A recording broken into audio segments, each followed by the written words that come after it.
Hey everybody, welcome back to the Center Lane, the political discussion for those of us in the middle. Compromise is not a four-letter word. Hey, just want to talk real quickly about what I think is on Trump's top 3 hit list of people he's going to get rid of within, I'm going to say 6 months, if it lasts that long. Now, he's already gotten rid of one. Don't forget Mike Waltz, the National Security Advisor.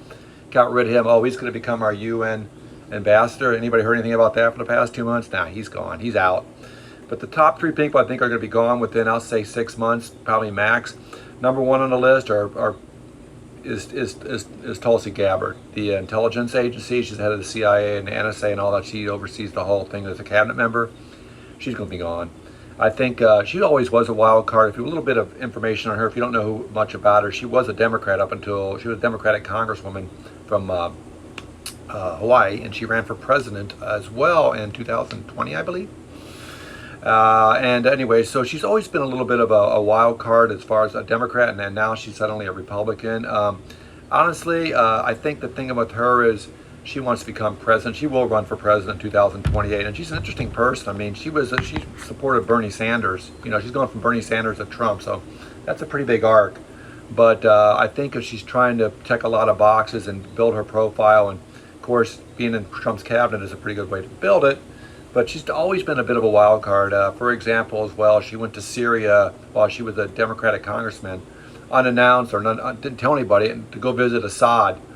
He used to be the brutal dictator of Syria. He's now living in Russia. Syria, thank God, after a 10-year, 12-year civil war, has finally freed himself of this jerk. And they're giving a chance. If you've been following that story at all, it's kind of a nice story. Hopefully it has a happy ending. But they have a new government in there now, and they had all their sanctions lifted from them. They're going to see if they can pull themselves back off their feet. But like Assad, horrible guy. And his dad was a dictator before him there. I mean, the guy used mustard gas on his own people to quiet down, uprisings and stuff. Mustard gas. That's from World War I.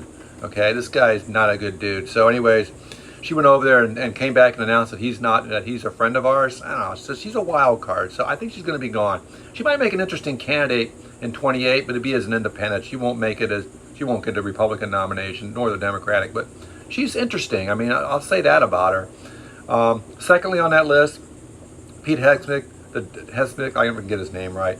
That's the defense secretary.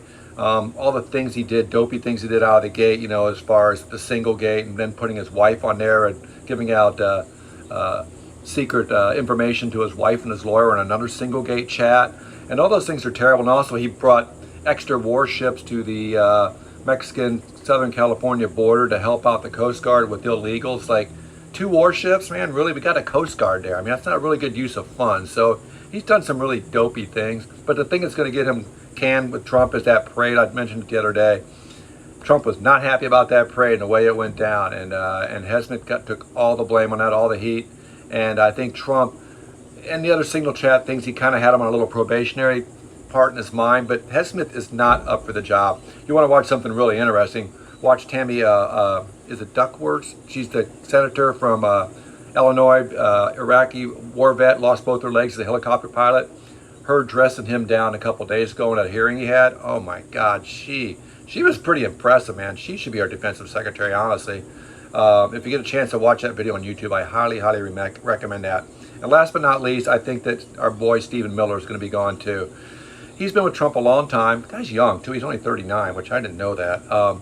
But he's I already ragged him the other day. He's just not a good dude. He's an evil guy, and he has some white supremacist background things, etc. He wrote the speech for the January 6th riots. That speech that Trump gave, Stephen Miller wrote that. The conspiracies of the robbing of he said that the election was robbed, and on. But well, I think what really is going to get him canned, though, is the fact that Trump's wanting to relax some of this ICE detentions as far as farm workers and hospitality. And he said, I'm going to look at that. And the next day, Stephen Miller put the kibosh on that without, I don't think, telling Trump. Said, no, we're going after everybody now, everybody. So he contradicted Trump in public. Trump, one thing he don't like, man, is if you're working for him, you do not do that to him. You don't one up him. You don't try to go above and beyond what he's saying or contradict what he's saying. He don't forget stuff like that. So I really think he's going to be gone. So that's my top 3: Tulsi Gabbard, Pete Hegseth, and Stephen Miller. Gone by, we'll say, the first year. How's that? You guys got anybody on your list? Put it down in the comments, or if you agree with mine, or if you disagree, love to hear it. Talk to you soon. Have a great weekend.